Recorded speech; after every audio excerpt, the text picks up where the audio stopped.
तीसरा प्रकरण संस्वेद के प्राकट्य का वृतांत। प्रथम सत्य पुरुष अकेला था, उसका न कोई साथी और न चेला था। जब उसने जगत प्रकट करना चाहा, तब उसने प्रथम ब्रह्म सृष्टि अर्थात अपनी संतानों को प्रकट किया। उन सब संतानों में ज्ञानी जी अर्थात कबीर साहब सबसे श्रेष्ठ हैं। अनेक बार कबीर साहब ने सत्य कहा है कि वह जो सबसे ज्येष्ठ पुरुष कहलाता है स्वयं सत्य पुरुष है, अर्थात मैं स्वयं सत्य पुरुष हूँ। इसे इस बात पर श्रद्धा है, वह दूसरी ओर तनिक भी ध्यान नहीं देता और स्वयं कबीर साहब ही को सत्य पुरुष मानता है। और जिसे इस बात का विश्वास नहीं है वह उन्हें सत्य पुरुष का भेजा हुआ मानता है। जब जैसा जिसका विश्वास होता है वैसा ही उसका फल होता है। सो जब ब्रह्म सृष्टि उत्पन्न हुई तब कबीर साहब द्वारा ब्रह्म सृष्टि को संस्वेद मिला और वह संस्वेद कबीर साहब की वाणी है। यह संस्वेद निष्कलंक तथा निर्दोष ब्रह्म सृष्टि में प्रचलित हुआ। फिर सर्वशक्तिमान ने जीव सृष्टि को उत्पन्न किया। ब्रह्म सृष्टि और जीव सृष्टि अर्थात ब्रह्म की रचना और जीव की रचना अत्यंत पवित्र है। जैसे वे पवित्र तथा निर्दोष हैं, वैसे ही संस्वेद निर्मल तथा निष्कलंक है। इस संस्वेद में किसी प्रकार की अनुचित बात नहीं है, अनुचित बात का उसमें चिन्ह तक नहीं है। ये संस्वेद अनंत तथा असीम है। संस्वेद और उसकी वाणी की जो गिनती की जाए वह समस्त पृथ्वी के पत्तों की गणना करें, अर्थात पृथ्वी पर वृक्षों की कितनी पत्तियां हैं। गंगा जी की रेत में इतने अणु हैं कि उनकी गिनती नहीं हो सकती। ऐसा ही असीम अनंत स्वयं वेद है। जो उसकी गणना करने का ध्यान करे वह विक्षिप्त है।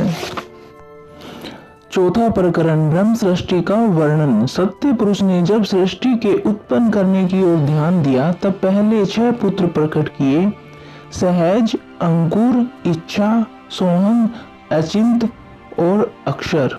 यह 6 पुत्र बड़े दयालु और प्राणी मात्र के निमित्त मुक्ति मार्ग दिखलाने वाले प्रकट हुए, जो सदैव सत्य पुरुष की स्तुति करते हैं। जब इन 6 पुत्रों को सत्य पुरुष प्रकट कर चुका तब उसने विचार किया कि ये 6 ब्रह्म दयालु और सब जीवों को निर्भय कर देने वाले प्रकट हुए हैं, पर भविष्य में मनुष्य बहुत निर्लज और निर्भय होकर काम, क्रोध, लोभ आदि को ही अपना ध्येय समझकर सत्य पुरुष की भक्ति से विमुख होंगे और सुकृत्य की ओर ध्यान न देंगे। यह विचार कर सत्य पुरुष ने 7वें पुत्र को अपने तेज से प्रकट किया। यही अत्यंत बलवान काल पुरुष सर्व जीवों को दुखदायी हुआ। इसी प्रकार कहीं 7 पुत्र, कहीं 8 पुत्र कहा है और कहीं 16 पुत्र भी कहा है। ये सब ब्रह्म सृष्टि के अंतर्गत है। और कहीं ब्रह्म, कहीं हंस द्वीप द्वीपांतरों पर अधिकृत कर दिए हैं। इस प्रकार सत्य पुरुष ने अपने सब पुत्रों को स्थान स्थान पर राज्य तथा प्रभुत्व दे दिया। वे सब अपने अपने द्वीपों और लोकों में राज्य करते हैं। पर ये 7 पुत्र ऐसे हैं जिनकी पृथ्वी से लेकर सत्य पुरुष के लोक पर्यंत बराबर उनकी राह की डोरी लगी हुई है। और जितने ब्रह्म भिन्न भिन्न लोकों और द्वीपों में राज्य तथा प्रभुत्व भोगने हैं, उनका वृतांत संस्वेद में ढूंढने तथा उसके पाठ करने पर प्रकट होगा। ये ब्रह्म सृष्टि के अधिकारी कभी बंधन में नहीं आते। 5वां प्रकरण काल पुरुष के प्राकट्य का वर्णन। अक्सर जो सत्य पुरुष का 6ठा पुत्र है, वह जहाँ बैठा था उस स्थान पर सारा जल ही जल था। प्रत्येक स्थान जल से परिपूर्ण था। उस समय अक्षर ब्रह्म निद्रा के वशीभूत हुआ। अक्षर के ध्यान और सत्य पुरुष के शब्द से एक अंडा उत्पन्न हुआ। वह अंडा जल पर उतरता फिरता था।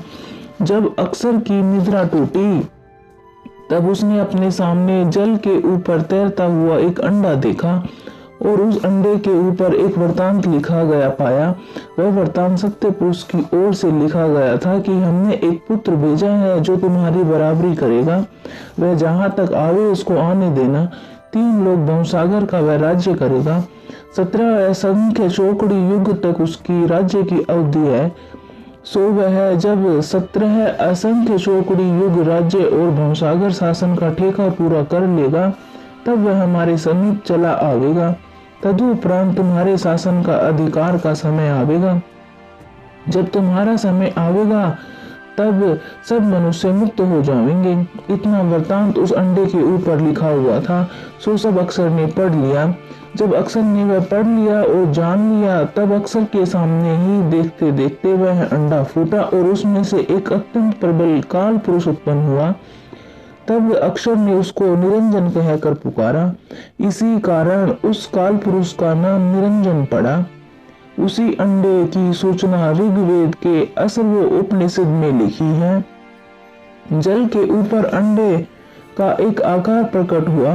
वह आकार स्थिर था। फिर उस अंडे में मुंह के स्थान पर एक छिद्र प्रकट हुआ और मुंह से अग्नि देवता उत्पन्न हुए। फिर नेत्र के स्थान 2 छिद्र हुए। इसी प्रकार इंद्रिया प्रकट हुई। इसी अंडे के विषय में मनु संहिता के पहले अध्याय में भी लिखा है। उसी अंडे से ब्रह्मा जी उत्पन्न हुए, जो समस्त संसार के पिता, समस्त पिताओं के पिता हैं। वही बड़ा ब्रह्मा है। इसी मायावी की माया समस्त संसार में है। इस अंडे का उल्लेख तोरेत की उत्पत्ति की किताब में भी है।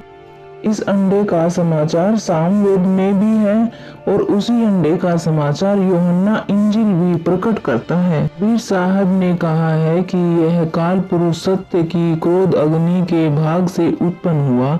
यह पूर्णतः अग्नि है। यह कुल जगत को भस्म करने वाली आग है। उसमें अहंकार बहुत है।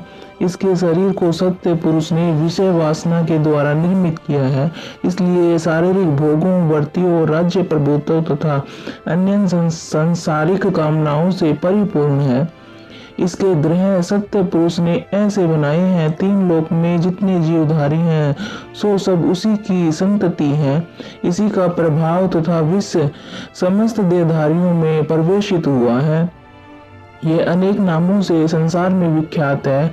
इसका सबसे पहला नाम निरंजन है। काल, कैल, अंकार, ओंकार, निरंकार, निर्गुण, ब्रह्म, ब्रह्मा, धर्मराज, खुदा, अल्लाह, करीम, ब्रह्म, अद्वैत, केशव, नारायण, हरि, हर, विशंभर, वासुदेव, जगदीश, जगन्नाथ, जगपति, राजेश्वर, ईश, परमेश्वर इत्यादि अनंत नाम इस काल पुरुष के हैं।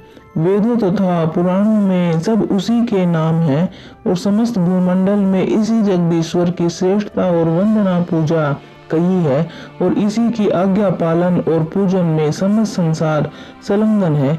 इसी की अग्नि की पूजन वंदन हो रही है। परमेश्वर का मुंह अग्नि है, इसलिए जो कुछ उसके नाम से आग में डाला जाता है सो सब उसी को पहुंचता है। बलि प्रदान और महाबलि प्रदान सब इसी परमेश्वर के निमित्त है। यही परमेश्वर 3 लोक में पूजा जाता है। इस भवसागर में इसी का राज्य और अधिकार है। सब प्राणी उसी के अधीन है और उसी का नाम जपते हैं।